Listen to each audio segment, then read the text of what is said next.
S மக்களே, இன்றைக்கி big pass episode முடிஞ்சது. ஒரு மாதிரி ரணகலமாக தான் போச்சு. என்னென்ன நடந்ததுன்னு பார்ப்போம். முந்தின நாள் இரவு இவங்க வந்து வெளியில் படுத்திருந்தாங்க இல்லையா, விக்ரம், திவாகர், சுபிக்ஷா அண்டு அரோரா இவங்க வந்து வெளியில் படுத்திருந்தாங்க. அமித் அண்ட் திவ்யா சேர்ந்து பேட் பெர்ஃபார்மன்ஸ்னு சூஸ் பண்ணதுனால இதில் வந்து திவாகர் பொம்பளை மக்களை கொந்தளிச்சிடாதீங்க, மக்களை ஓடிச்சிடாதீங்க, அவர் அந்த ஆள் வெளில படுத்தது யாரும் கண்டுக்கவே இல்லை. ஆனால் தர்பூசணி அவ்வளோ பில்டப் பண்ணிகிட்டு இருக்குது. உள்ளே ஒரு மாதிரி எல்லாம் சிரிச்சுக்கிட்டு இருந்தாங்க. பட் அந்த ஆள் சீரியஸாக தான் பண்ணியிருப்பான். இவங்க தான் காமெடியோடு சிரிச்சுக்கிட்டு இருந்தாங்க. அப்புறம் பார்வதி வந்து சாரி சாரி சாரி அப்படின்னு கம்புறுத்தின்கிட்ட சாரி கேட்டுட்டு இருந்தாங்க. ஒரு மாதிரி கேவலமான ஒரு மாடுலேஷனில் பார்க்க முடிஞ்சது. அது நம்மளால் பேட் டச்லாம் சொல்லிட்டாங்க மக்களே. இந்த அம்மா பேட் டச்சுன்னு சொல்லிட்டாங்க. அதை தான் கம்புறதுனால அக்செப்ட் பண்ணிக்க முடியல. அப்படிங்கும்போது இவங்க சாரி கேட்டுருந்தாங்க. கம்புறது ஏதோ பேசிகிட்டு இருந்தார். அவங்க சால்வ் பண்ண ட்ரை பண்ணாங்க. But that was very very bad. அதில் அதை போய் கம்புறது சால்வ் ஆனார்னா அவருக்கு தான் அதை விட வசிக்க வரதுமே கிடையாது. ஏன்னா அது பொய்யாக இருந்திருக்கலாம், இல்லைன்னா கண்டிப்பாக அது மியூச்சுவலாக நடந்திருக்கலாம். ஸோ அதுக்கு அவர் சமாதானம் ஆனார். அது அவருக்கு தான் அசிங்கம்.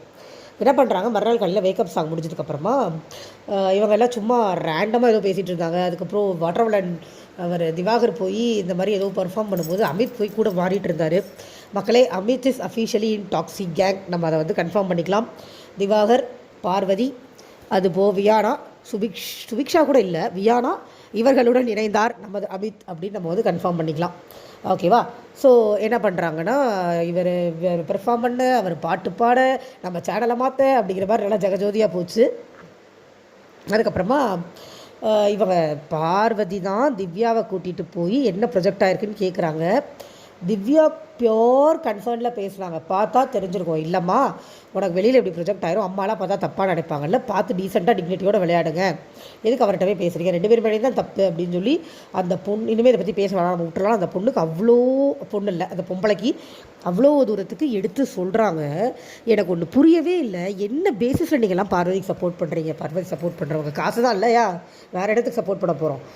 நேராக போயிட்டு உள்ளே போய் உட்காந்துட்டு அடுத்து ஒரு 1 hour கூட இருக்காது, அப்படியே அந்த டாபிக் திவ்யா மேடம் திருப்பிட்டாங்க. நீங்கள் என் ஃபேமிலி பற்றிலாம் பேசாதீங்க அப்படின்னு.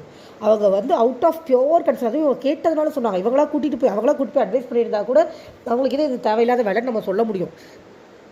பார்வதி கேட்டதுனால சொன்னாங்க. ஆக்சுவலாக இந்த வீட்டில் இன்றைக்கி அதை எல்லாருமே ரியலைஸ் பண்ணாங்க. அதெல்லாம் உங்களுக்கு 1 hourல வரல. சுபிக்ஷா, வியனாலும் அதை ரியலைஸ் பண்ணாங்க.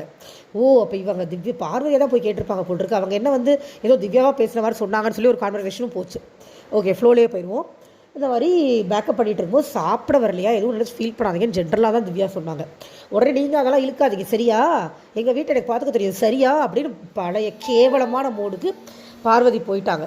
நேற்று அவங்கள பாராட்டின என் வாயை நானே டெட்டால் ஊற்றி தான் கழுவணும். சீரியஸாக பரவாயில்ல, நல்லா கேட்குறாங்களேன்னு சொன்னதுக்கு நம்மளே செருப்பா சாரியில் முக்கியம் அடிச்சுக்கிட்ட தரணும் அப்படி.